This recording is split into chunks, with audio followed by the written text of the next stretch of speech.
मैं देवधारा हूं। अयोध्या के बहुत निकट ही एक पौराणिक नदी कुटिला है, जिसे आज टेढ़ी भी कहते हैं। उसके तट के निकट एक भक्त परिवार रहता था।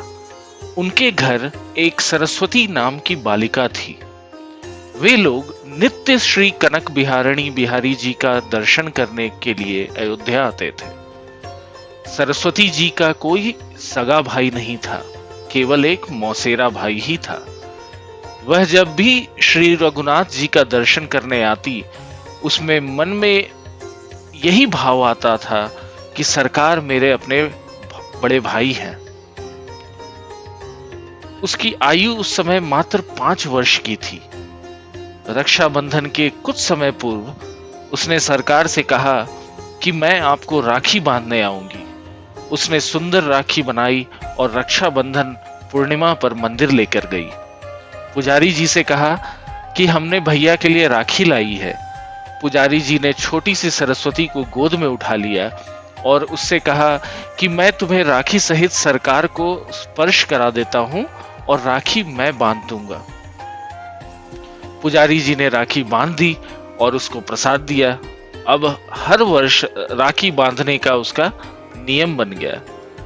समय के साथ सरस्वती बड़ी हो गई और उसका विवाह निश्चित हुआ।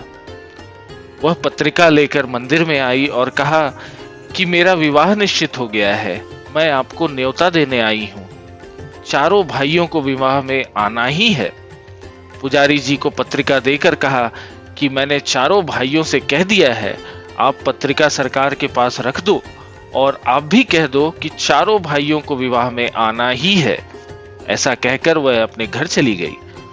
विवाह का दिन आया।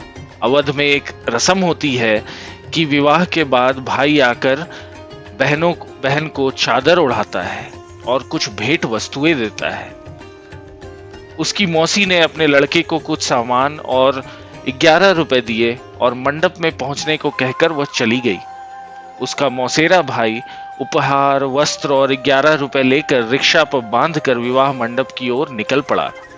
रास्ते में ही रिक्शा उलट गया और वह गिर गया। थोड़ी सी चोट आई और लोगों ने उसको दवाखाने में ले जाकर मलहम पट्टी करवाई। यहाँ सरस्वती जी घूंघट से बार बार मंडप के दरवाजे की ओर देख रही थी और सोच रही थी कि सरकार अभी तक क्यों नहीं आए। उसको पूरा विश्वास था कि चारों भाई अवश्य आएंगे। मां से भी कह दिया था कि ध्यान रखना है, अयोध्या जी से मेरे भाई आएंगे। मां ने उसको भोला समझकर हंस दिया। जब बहुत देर हो गई तब व्याकुल होकर वह दरवाजे पर जाकर रोने लगी। दूर दूर के रिश्तेदार आ गए, पर मैंने अपने भाई को नहीं देखा। क्या मैं उनकी बहन नहीं हूं? उसी समय 4 बड़ी मोटर गाड़ियां और एक बड़ा ट्रक आते हुए उसने देखा। पहली गाड़ी से उसकी मौसी का लड़का और उसकी पत्नी उतरे। बाकी गाड़ियों से 3 और जोड़ियां उतरी। मौसी के लड़के के रूप में सरकार ही आए हैं। रत्न जड़ित पगड़ियां, वस्त्र, हीरो के हार पहन रखे हैं। श्री हनुमान जी पीछे ट्रक में सामान भर कर लाए हैं। हनुमान जी पहलवान के रूप में आए थे।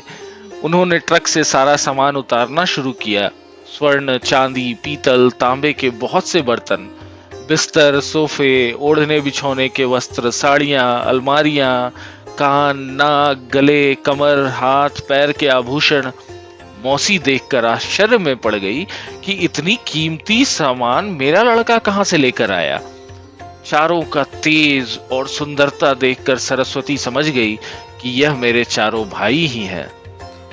सरस्वती जी के आनंद का ठिकाना ना रहा। उसका रोना बंद हो गया। सरकार ने इशारे से कहा कि किसी को अभी भेद बताना नहीं, गुप्त ही रखना। इनका रूप इतना मनोहर था कि सब उन्हें देखते ही रह गए। कोई पूछ ही न पाया कि यह गाड़ियां कैसे आईं, ये अन्य 3 लोग कौन हैं। लोग हैरान होकर बस देखे जा रहे थे और सोच रहे थे, सरस्वती अभी तक इतना रो रही थी, अब ये इतना हंस रही है और आनंद में नाच रही है। किसी को कुछ समझ ही नहीं आ रहा था। जब तक उसकी विदाई नहीं हुई तब तक चारों भाई उसके साथ ही रहे। सभी गले मिले और आशीर्वाद दिया। सरस्वती ने कहा, जैसे आज शादी में सब संभाल लिया, वैसे जीवन भर मुझे संभालना। जब वह गाड़ी में बैठकर पति के साथ जाने लगी, तब चारों भाई अंतर्ध्यान हो गए। उसी समय असली मौसेरा भाई किसी तरह लंगड़ाते हुए, पट्टी लगाए हुए वहां पहुंचा। उसने वस्त्र ओढ़ाया, उपहार और 11 रुपए दिए। मौसी ने पूछा कि अभी अभी तो तू बड़े कीमती वस्त्र पहन गाड़ी और ट्रक लेकर आया था, ये पट्टी कैसे बंध गई और कपड़े कैसे फट गए? उसको तो कुछ समझ ही नहीं आ रहा था। अंत में सरस्वती से उसकी माता ने एकांत में पूछा कि बेटी सच सच बता, क्या बात है, ये चारों कौन थे? तब उसने कहा कि माँ, मैंने आपसे कहा था कि ध्यान रखना मेरे भाई अयोध्या से आएंगे। माँ समझ गई, इसके तो 4 ही भाई हैं और वो श्री रघुनाथ जी और अन्य 3 भैया ही हैं।